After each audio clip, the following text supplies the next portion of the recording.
Luzern, Switzerland, is a picturesque city nestled between the shores of Lake Lucerne and the towering peaks of the Swiss Alps. Though it's famous for its stunning chapel bridge, Mount Pilatus, and the Lion Monument, Luzern holds secrets and stories that many visitors may overlook. One of Luzern's most fascinating myths surrounds Mount Pilatus. According to local legends, dragons lived in the caves of the mountain. There were even alleged sightings of these creatures as recently as the 15th century.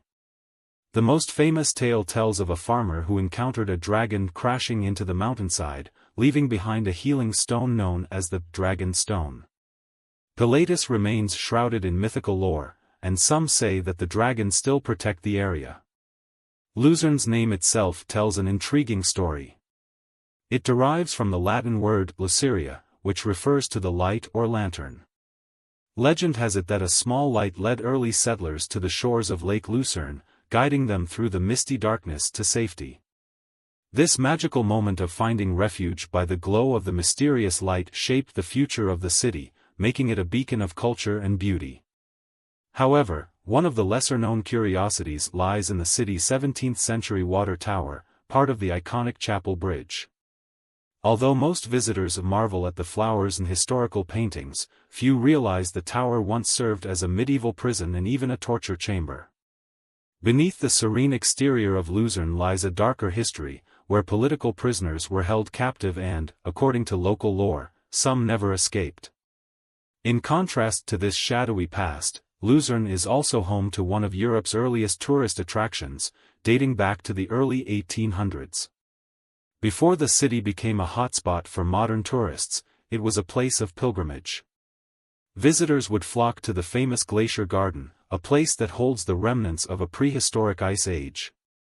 It was discovered by accident when a gardener digging in his backyard uncovered a cluster of enormous, perfectly preserved glacial potholes formed 20 million years ago. The garden has since become a place of wonder, with fossils, mammoth skeletons, and stunning geological formations, reminding visitors that Luzern's history stretches far beyond the human timeline. Another gem hidden within Luzern's winding streets is the Bourbaki Panorama, a massive circular painting that offers an immersive experience of the French army's retreat during the Franco-Prussian War. Painted in the late 19th century, it stands as one of the last surviving panoramas in Europe. Unlike traditional museums, the panorama encircles visitors, giving them a 360-degree view of the battle scenes and the French soldiers who sought refuge in Switzerland. It's a somber yet powerful reminder of Luzern's humanitarian spirit, as the Swiss famously offered refuge to over 80,000 French soldiers in 1871, caring for them until they could return home.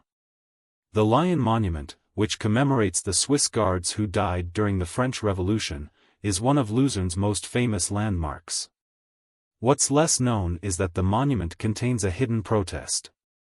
The sculptor, Bertel Thorvaldsen, who was angry about being underpaid for his work, subtly shaped the lion's face to look as though it's snarling, symbolizing his dissatisfaction.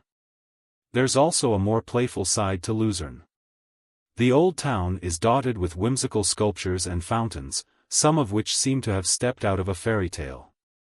One particularly strange fountain, the Fritschi Fountain, is linked to the city's colorful Fastnacht, carnival, celebration. Fritschi, an old man who appears in parade form during the festivities, is a legendary figure said to represent fertility and good harvest.